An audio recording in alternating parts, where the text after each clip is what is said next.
absolutely some things to work on. Now, in the team's defense, this is, not the first time that they've had calls that have come closely and maybe have been questionable, and often they've gone the other way. So you have to think that, Orlando City was sort of due to get one of those. And what we're talking about was Julio Bautista. There were hands on his back, hands on his shoulders, and he very helpfully went down in the box. I think, Adrian, he said something like, I don't know the exact numbers, maybe 9 times out of 10 that doesn't get called. Yep. It did get called in like the 98th, 99th minute for the Lions, and I will say, yes, it was unclear whether Kaká was going to score on that penalty kick. He was coming off a missed penalty kick.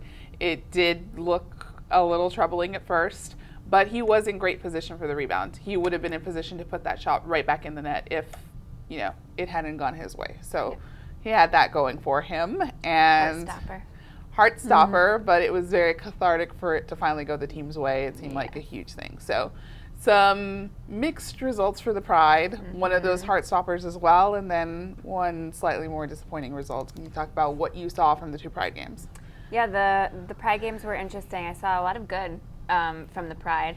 Good play from not only the players that started, and a little bit of a mix-up in the lineup, some younger players starting as well in both of the games, but Jasmine Spencer, wow, she came out and she's been so close all season, and she has finally got there with these 2 games, scored in back-to-back games, almost gave them a victory in the second game, and, they let it go in the final seconds.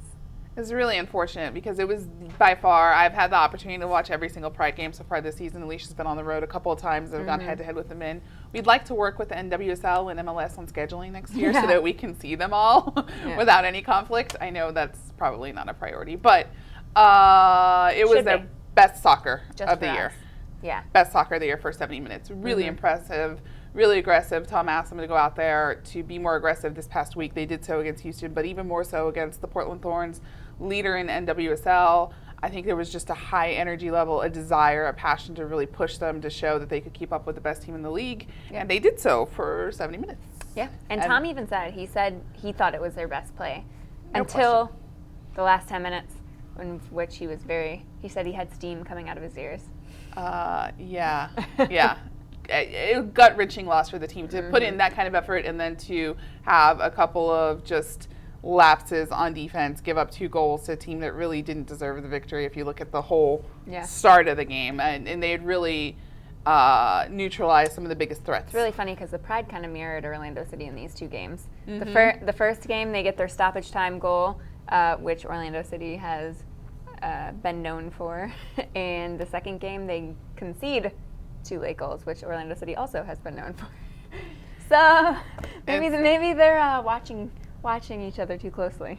Perhaps. Well, we do have a couple of questions that have popped up that bring that to mind. So the whole point of today, yes, we want to recap the action and look ahead to the week ahead, but we also want to answer reader questions. We love when they are tweeted to us at OS Lions. We're also on Facebook Live, so thank you for joining us there if you get an opportunity to do so, and we'll try to squeeze in some questions from Facebook Live if you've got any there. And we also will take a few stoppage time questions sent in to @OS Lions. But first, those who sent them in already, thank you so much. We're going to start at the top with Kyle Meardo.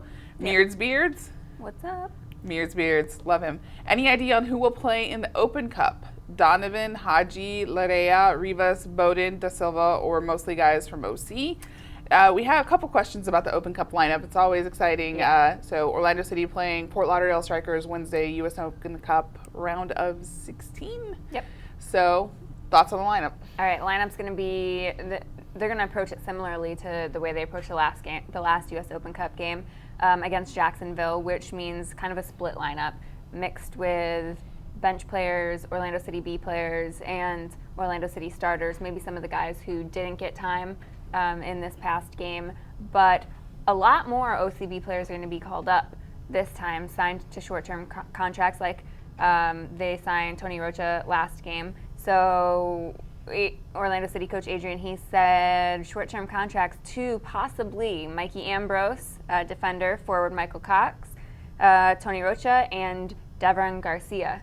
And probably will keep 3 or 4 Orlando City starters on the bench just in case, because they do want to win this game. They're taking it seriously, so if they need the help, they will go there. But yeah, you'll see a lot of these guys that you haven't seen or that maybe you've only seen with OCB come up for the first time and get an opportunity. Very interesting. All right. Next question from Donald B. Money Jr. at, I'm not sure how to pronounce that. Single Edit? What do you think? We're just going to go with Donald. PH and single A edit. Single A edit? PH and single, like PH. Donald B. Money Jr., you tweeted us a lot. Tell us how to pronounce your handle when you get a chance. I never noticed that was your handle. What is that? I just noticed the name, which is very clear. I know him well Money. from Solar Bears. There you go. All right, Money. After seeing both Orlando Pride and Orlando City have issues late in games, do the coaches consult each other for fixes? Well, I know that that Tom Sermani and Adrian Heath get along, but I'm not so sure about consulting each other Absolutely for fixes. not. No way. There's not a chance. I don't really have anything else to say about that. No. Like I said, surprising maybe to some that they don't consult each other, seeing as the results were similar this past week. But no, they would not do that. I will say they get along, though. They do. So there's that. And they both have awesome accents. Very different accents, though. Right. All right. Still cool. Still cool. Next question, Trey Helwig at Trey Helwig. Is Alston doing enough to challenge our little right back? Both goals came after our ball watching. Much credit to Alston for our second. All right, so our little right back is Rafael Ramos, and I happened to say that briefly in a radio spot and got a lot of teasing for it. Yeah. So Rafael Ramos went down with a hamstring injury. He was out for a few weeks, but he's been back the past 2 weeks, and he's been on the bench. That's because Kevin Alston came in, veteran Kevin Alston, who is just solid and dependable and has been playing really well. So Rafael Ramos has to earn his spot back. I spoke with him yesterday about how he's doing that. He's staying late at training. He's working extra hard to get it back. He knows that it's not going to be easy, and everybody knows that with the increased depth this year. We've talked about it many times throughout the season already. Everybody's competing for a spot all the time, and Ramos went down for a few weeks. Alston stepped in. Like you said, he's doing really well. So there's no reason to change it right now, and Rafa knows that and is working as hard as he possibly can to steal his spot back. I would say, too, on the goals that have been conceded, I don't think he solely falls on Alston at this point. No. I think Alston's been doing a really good job. I think so, too. I think he's gotten some very positive reviews. So I don't think if there is a change that that's necessarily going to be the reason. So just want to clarify that. If there's a change in the lineup, that it's not necessarily because of defensive lapses on Alston's part. No, I don't think so either. I think that if Rafa gets his spot back, it's because he earned it back in training and proved himself. Again, I don't think it's because Alston's done anything wrong. All right. So next question again from Trey Helwig. I am not sure how to pronounce the first name here. Okay, so it's Juicy. Okay, should we expect to see Juicy? Juicy's the one. I wasn't sure on that one. Yeah. And Jean tomorrow. So it's Giuseppe. That's Okay. short for Giuseppe. Okay. I found that out yesterday that they called him Juicy. Juicy. And Jean-Marc Alexander. That's Juicy's a forward, and Jean-Marc Alexander is the captain of the Fort Lauderdale Strikers. And I've spoken with him before the Copa because he is also co-captain for Haiti, so he was here playing. And yes, I think there's a great opportunity that you see them tomorrow because Fort Lauderdale Strikers are going all in. Both of those players used to play for Orlando City in USL days. That's why the interest in them. But I would expect to see them absolutely. And the Strikers, this game, they've gone further than they've ever gone in the U.S. Open Cup. They're going for it. Should be fired up. It's probably going to be their most important game of the season. Yeah, absolutely. From what we've heard so far from our sister newspaper in Fort Lauderdale, they definitely are followed up. And I can for sure say they are playing. Yeah. That was no question about it. So it'll be interesting to see. All right, we've got our next question from O-Town Voice. Is Spencer in the starting 11 for the Pride? If no, why is that the case? Okay, so she was in the starting 11 this past game, but the game before that, she came off the bench as kind of a super sub to give them a spark. So I know you spoke with Tom a little bit about where she stands as far as continuing that role as a super sub or a starter. Yeah, absolutely. So Tom Sermani talked a little bit about his strategy, and when we saw Leanne Sanderson unfortunately move on to Western New York, one of the first things I noticed right away was seeing Spencer on the bench, and it triggered a question, obviously, like why someone of that quality and that dynamic style of play and speed would be on the bench. And he said, it's just absolutely essential in his mind to have someone on the bench that he can insert that can change the pace of the game. he is passionate about having somebody who can do that, who can really bring it together and add a spark. And he said it's been really unfortunate in the past when he's been coaching a team and he's looked down the bench and that option wasn't there. Yeah. They lack the depth. He said it's really tough because you get into the 70th minute and you're like, I need something. This is not going our way. We need a way to change this up. Or, best laid plans can change in the, at halftime of the Houston game, Tony Presley and Josie Belanger both started to feel sick. And so he needed to make some adjustments there as well. So no matter what you end up doing, he always wants to have an option on the bench. He said that he did not strategize for the Portland starting lineup and the Houston starting lineup together. He said because you can never anticipate when you're going to have something like a player illness that is going to mess up your rotation. So best laid plans of like, oh, let's hold off and save these, you just don't know if it's going to happen. So he said he felt he was doing strategically the best they could with the lineup that they had. I would expect her moving forward to be in the starting lineup just with all the call-ups, but don't be surprised if you see some really talented players on the bench. It's not something that he sees as a diminished quality.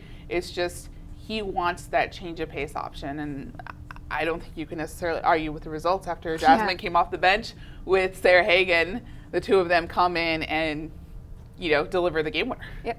So that's the way that it goes sometimes. All right, we have our first Facebook Live question. From, this is very interesting, Louise Privatera, I think is the spelling of it. What happened to Toronto's goalkeeper last game? So Toronto's goalkeeper, that was a kind of game-changing moment for Toronto. Yeah. Their starter went down. What it looked like from where I was sitting was that he pulled a muscle in his right thigh. That's where he was going down holding that muscle. And Joe Bendick said it's really funny because when he played for Toronto and they played Orlando City, he went down in a similar fashion. So he really felt for that goalkeeper. But that's what it looked like, a thigh injury or a muscle strain of some sort in that area that took him out of the game. I think it was he went to kick the ball and landed funny, and injury had to come out. Yeah, it can happen. He was in the motion of kicking, and it just as he came down, he collapsed. It was clear that it was a tweak or a pull of some sort on that particular play. And normally you can work it out where you can have sort of a position player come off for a little bit, get rubbed down, make sure it's not a cramp or something else that they can get back on the field. With the goalkeeper in that kind of game, you can't risk it. You have to just automatically make this up. And once the ball went down to the other end and started coming back and he was still laying on the ground there, they had to make that substitution. And it was interesting because I think the backup, it was a tough rest of the game for the backup. Not the best.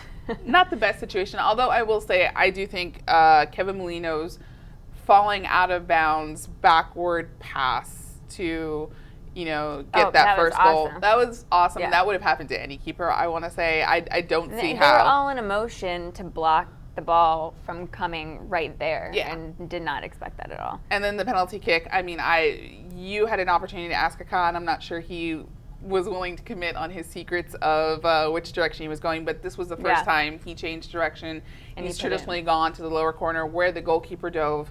Looked to me like he read the scouting report and he had trained perfectly even though he was the backup. That's where you would have gone. That's where Kaká had consistently been firing his penalty kicks, and he changed it up. He went to the middle center. Kaká did say he was really nervous and he just hit it as hard as he possibly could, and that's why he almost missed. Well, there you go. Anyway, the goalkeeper switch up, they were, I don't know that Orlando City would not have won if the starter were still in, but that apparently is what happened in that game. So. Yep. All right, on to the next questions. More that came in, tweeted to at OS Lions. Let's move on to the next one. Patty Floyd at PVal Floyd. What is the update on the new training facility in Lake Nona? When will it be ready? Start of next season? Yeah, so I'm working on getting a tour of it to see exactly how far along it is and what they've done. I've heard that there's not much of the structure up yet, but the fields are getting worked on. The grass is growing in a different location and will be brought there. But as far as I've been told so far, it is on schedule, on track to be open for the beginning of next season. Okay, we've got another Facebook Live question that I think is really interesting from Chad Casagni. Who is winning MVP race for City at this point? Vinter, Molino. I can give you my thoughts, I guess, if you want to think it over and see. Go ahead. Mine's Bendick. Yours is Bendick. I think so far. I think that Molino was my pick a few weeks ago. He was hot, and he was going. But there's been a little bit of up and down. As good as he's been great. I think he's been awesome. But there's been a little bit of a up and down, and the same with Vinter. There's been a little bit of an up and down, although he has been really good and key for them. But I think the most steady, impactful player right now is the goalkeeper. I agree with that. Also, he hasn't missed games. That's the interesting thing. Yeah, that's the biggest thing in my opinion. But if you were to go separate, if you didn't want to pick a goalkeeper, this will be controversial because no, I actually think that. Are you going with Reading? No. Although I think Reading is most improved and fantastic. There. I think that everybody gives him a hard time because he's the highest paid player and because he's a team captain, but you see a dramatic drop-off in the way the ball moves and the way they play when Kaká is not in the lineup. But he played half the games. Can't give him MVP yet. I'm just telling you, if you're not going to go with a goalkeeper, the performance of the team is exponentially better when he's on the field. In the 50% of the games he's been in. True. Of course, if you're losing the rest of them or tying them, then there you go. Right. All right. Next question from @OCSC blog. See, very easy to say. What are the chances we actually put out a strong starting XI for the U.S. Open Cup game tomorrow? Any chance we see Kaká, Larin, Molino? So we touched on who was going to be there. Who do you guess are the MLS players who are on the bench? Not those guys, right? No. I mean, Molino was there for the last one, so, I mean, it's possible, but after the performance he put in on Saturday, I don't think it's likely. I think before he had come off the bench in a few games the week prior, they were coming off a break, so it was good to get him some minutes and get him back into the swing of things, but I don't think we'll see any of those players. I think probably players like Julio, like Nocerino, like Servando, Darwin, who was out with an injury for a while and is working his way back, possibly on the bench. Ramos? Guys like that. Yeah, Ramos for sure. I think those are like the 4 or 5 guys that you could probably expect. Very good. All right, so you will see some MLS players. It's just the core ones, I think, need a break.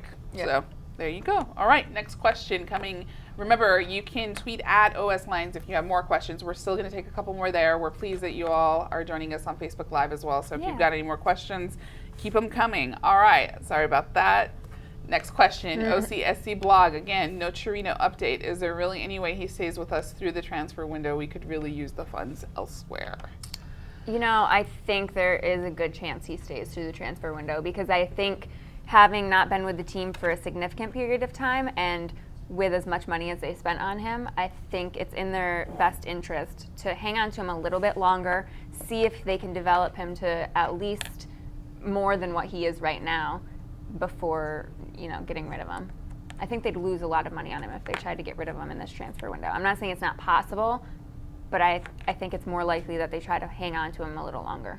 That's the key with the transfer window. Like, you have to sell when you've got an opportunity, when the market's good. You don't really want to take a loss when you can avoid it. So there you go. All right, next question. Kyle Meardo is back @MeardsBeards. Any chance for a stream tomorrow? I can't go to a summer class final and would love to watch it after. So unfortunately, I have heard that there will be no stream. Normally the U.S. Open Cup games are streamed on YouTube, but Orlando City's game will be one of 2 that are not being streamed. We will have up on the website a live feed pulling in tweets from the teams and from myself and someone else that we'll have there as well, tweeting from OS Lions, and we'll pull all those tweets in. You can follow that on OrlandoSentinel.com and kind of follow along that way. But as far as watching a live stream, there won't be any. No live stream. It's a tough one. It'll be interesting to see.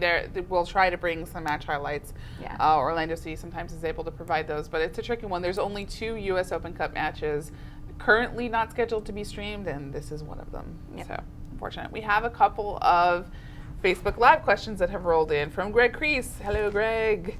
Dear Alicia, is it your mission to get the term the campground to catch on? Yes, it is, Mr. Crease. Thanks for writing. I said that on Twitter the other day. I'm calling it the campground. I like it better. And I think it's a cool nickname. Actually, I can't take huge credit for it because I heard Mike Bianchi say it once, but he hasn't used it since. So I'm taking credit if it catches on. Well, yeah, he's on vacation now, and he's only said it once. We know that a Bianchi phrase. I've said it at least 3 or 4 times. Yeah, he has to say it like 20 times when he really believes and is passionate on something, but he's on vacation, so it's I yours. believe in it. I'm passionate about it. All And right. I believe it should be called the campground. Camping World Stadium, also known as The campground. the campground. Spread it around. All right, next question. Facebook Live, David Ugarte. Who will start for tomorrow's Open Cup match? Is Kaká expected to play? So we've touched on all those other things, but I don't know that we specifically addressed Kaká. Not playing? I mean, I would be shocked. Highly unlikely. There's always a 0.0000001% chance in the universe that something crazy happens, and he does, but no.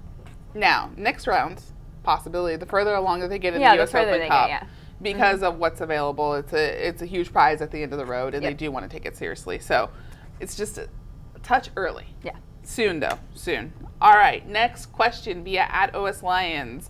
We have Brianna at Bree Littlebit. Do the Orlando teams train together every now and then? Could that help both sides work out new tactics and plays? The Orlando teams, as in Orlando City and Orlando Pride, no, they don't train together. But Orlando City and OCB, on occasion, you'll see OCB on the same fields as them. You'll see a few OCB players pulled up to train with the first team, but they don't all train together all at once. Typically, you'll like I said, you'll see on some training days where the starters are taking a break or training inside. You'll see the reserves outside with OCB training, or you'll see 4 to 5 OCB guys up training with the first team on certain occasions. And yeah, I think that does help. It helps Adrian see where the OCB players who he's watching are at, where they're at, and tactically, and what they can do for especially games like now, like the U.S. Open Cup time, when he's going to be relying on some OCB players.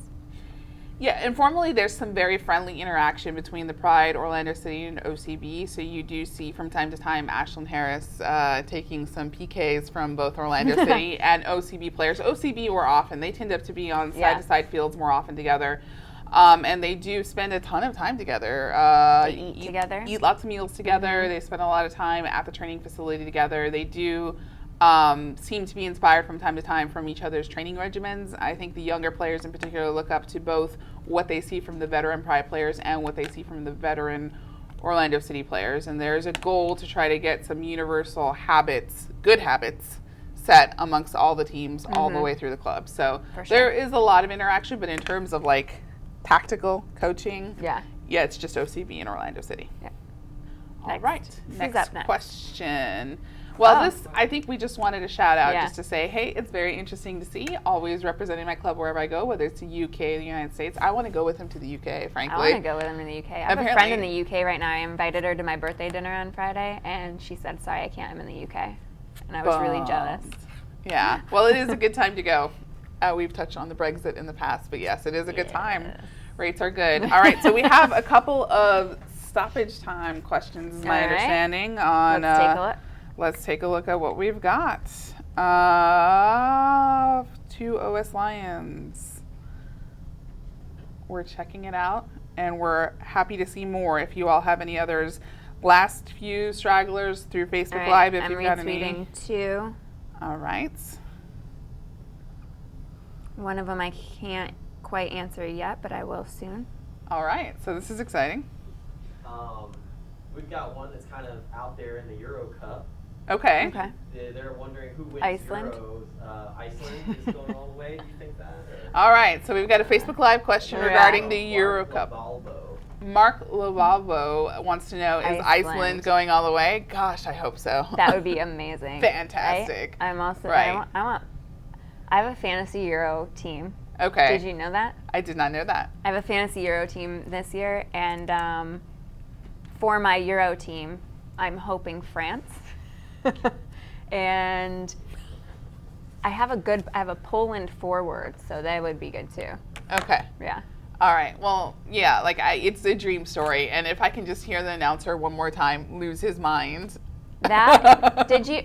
It's Bianchi everything. Played that for me on the radio. That was the first time I heard it. The first one? Yeah, it was insane. The one against England was I wish we hilarious, had that to play awesome. for everyone. If you didn't hear okay. it, you need it's to all right. Google it. Google Iceland announcer. It's fantastic. All right, so we'll try to circle back to this later because we do have a few other questions. We have a Facebook Live question that came up for a full list of starters for Open Cup. All right, guys. Oh my God! Come on, we can't do that. Like, okay, for tactical reasons, let's explain why Adrian Heath will never reveal his lineup and this why early. he'd be really mad at me if I knew we it did. and released. So why? Why do we not have the lineup? Okay, so the lineup is released a couple of hours before kickoff because that's when both teams need to set their lineups. But if they were released beforehand, then the other team would know exactly what the game plan is and be able to put their best defense on the field with that. And so that's why we can make best guesses. I can tell you who will be available, who will be called up, who is likely to play, but the full starting lineup, I'm not going to have that until I tweet it out 45 minutes before the game.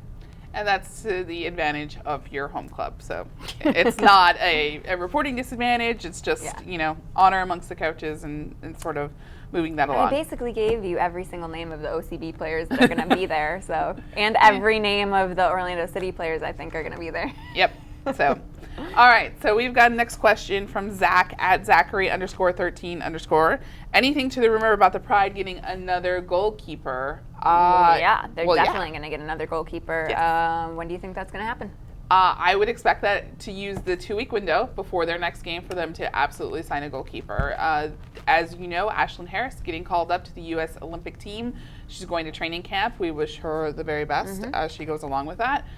Regardless of whether she gets the number 2 spot behind Hope Solo or whether she's in the alternate spot, she's going to be gone for an extended period of time, as is Alex Morgan. So backup, Aubrey Bledsoe was doing tremendously until she suffered a leg injury that appears to be a season ender. We'll see how quickly they're able to develop. It might be this sort of thing where she could potentially come back as a backup option toward the playoffs, but they signed an emergency player to be a backup for Ashlyn while Ashlyn was still around, but we have reached the point where that is expired. Yep. So it was an emergency amateur. It wasn't somebody who was signed on a full professional contract and was only going to lose that amateur status if she ever got inserted into a game.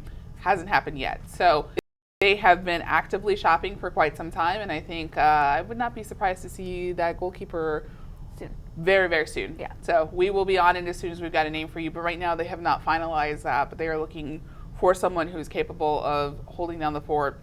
Only 9 games left for the Orlando Pride, and it's critical that they do well during this time when the Olympians are away. And they will not be using their international spot to do it, right? Correct. Correct. So the way the math works out, they did get, right now, the roster is full. Cammie Levin, who Is back, had the appendectomy, is back. So they're fine on their roster spots. If they add someone for the international spot, which they're expected to do, there'll be some juggling. But for right now, they're okay. They're able to add a goalkeeper. So it will be very interesting to see. They were going to still add someone for Leanne Sanderson's spot, and they're going to add a backup goalkeeper. So, there'll be some juggling of the roster and some challenges, as with every team. I got to say, there's always some changes, and it was especially tough for people to see Leanne go. And we're, that's pro sports, unfortunately. Yep. It's a business. What's next? All right, Samantha Barrel at Samantha_2093. Any indication of what the back line will look like other than Presley? What do you think? No, I don't think so. Here's the thing. Tom is even harder to gauge and evaluate. Tom changes his mind and lineup so much. He told me they go back and forth. He tells me they change it like 20 times the day leading up to it. The players are it's crazy. And they really praise Tom's football mind, tactical mind. They think it's amazing to play for a coach who has the knowledge and ability to tweak his lineup toward anything they need. And so he can adjust with any given thing on any given week. And I could give you guesses, but I would look for everyone on the roster as a possibility throughout this. He's going to tweak all the next 2 weeks. He's going to try to find the right dynamic within the team, but also look ahead to who they're facing and try to match up against them. And he told you a little bit in the preseason about why he was taking that approach this year. I mean, I think it's a skilled really smart approach, but why is he doing this to sort of try to neutralize every opponent they're facing? Yeah, he said that as an expansion team, they don't know each other very well yet, and it's too early. They want to get to the point where they can be that team, where they have a set lineup and every other team game plans against them, but they're not strong enough, they don't know each other well enough yet, and they're losing a lot of players for the Olympics and national team call-ups. So he is game planning specifically for every team that they play and building a lineup that he thinks can best combat those particular teams rather than having a set lineup for every game. So if you've heard of a shape, he's going to play it. Yeah. Like, basically, is what it gets down to. So it's really hard to project. I think there's a ton of talent on the roster. I know it's interesting because we say 4 defenders were among those who were called up, but those defenders have played midfield. Those defenders have played all over. We've had defenders playing forward. So the names, the positions, the lineups, the talent on the roster, the players that you've seen so far, he's going to do his best to distribute them. And I don't see a reason to question someone who's performed fairly well so far this season. So, all right, next question. Yeah, I think we do have. Oh, no. We just did that one, right? Any update on the goalkeeper situation for Orlando Pride when Ashlyn Harris is away with the U.S. soccer team? So we touched on that. That was a question that had come in elsewhere. But I think we answered that exactly. We did. We answered it perfectly. We more than touched on it, yeah. So yeah, just to recap, next. But yes, just to recap, we've already gone over it. You know, soon you will get an answer on the goalkeeper soon, and I would expect that person to need time to train. So we will be seeing that soon. All right. There's one more. There's one more. Jessica Camara at JK Camara. If Nocherina most likely won't be transferred during the window, who do you think might be? This is the one. I have some names. All right. I have some thoughts. I have a story coming out later this week. And stay tuned. Stay tuned, yes. Yeah, you know, look, here's the approach to the Orlando Sentinel transfer window. There are many accounts that are going to give you transfer window rumors. We're not going to give you rumors. I'm not giving you rumors. No. I can float a ton of names. We can float a ton of different things, but we are going to do our best to report this. And when you get an update from Alicia Delgado, it's going to be legit, well reported, and something that you can count on. So we will be keeping an eye out for the rumors, but if you're looking for gossip and rumor mill, that's not happening. There's a Twitter handle that's like MLS transfer rumors. There's a bunch of them. Feel free to look at those, but we're only reporting what is vetted and can be confirmed, and we will do our very, very best to never lead you astray. So if you want the latest updates through what I expect to be an interesting transfer window throughout MLS, yes, interesting, then stay tuned. More coverage later this week and through the week ahead. So, all right. Good. I think that wraps up all of our questions. We appreciate everyone who joined us, sending in questions to @OSLions and via Facebook Live. You can send more questions next week. We're still going to be cycling through these. We're going to work around the holidays, so stay tuned for when exactly our show will be. It's my birthday on the 4th of July. Yes, I was going to get to that. It's going to be Alicia's birthday on the 4th of July, but we will work out the next show. You can always follow her at @OSAliciaD. Yep. @OSLions also will have a lot of our different updates. But before we let them go, let's look ahead to the week ahead. U.S. Open Cup matchup. Thoughts? What do you think is going to happen? I think that Orlando City will do what they need to do to get it done. I think they'll try to get it done with as many backups and OCB players on the field as possible, but we'll have strong Orlando City starters on the bench in case they need them to pull them off and get it done. What do the Orlando Pride need to accomplish? They've got 2 weeks before their next game. Thoughts on what they need to accomplish? I think you mentioned it before. They need to work on what they're going to do without their international players. They have a lot to work on, a lot of different combinations to try, and that will be the focus for them to work on having a solid starting lineup and bench in the absence of all of their best players. Besides Jasmine Spencer. Not all their best players. I will say there's a lot of talent left behind on this roster. This will be a very interesting group. I think there's a lot of talent left behind. I think it's going to be very fun to watch how the Pride adapt and people step into new roles. I think people will be pleasantly surprised by what they see. Don't panic about the Olympic call-ups. Other teams throughout NWSL are going through the exact same things, especially the top teams. And the upside for the Pride is that they will open coming out of this 2-week break, which is a nice window during which to train, they will take on the Boston Breakers. Boston Breakers are in last place in the National Women's Soccer League standings. They have 4 points.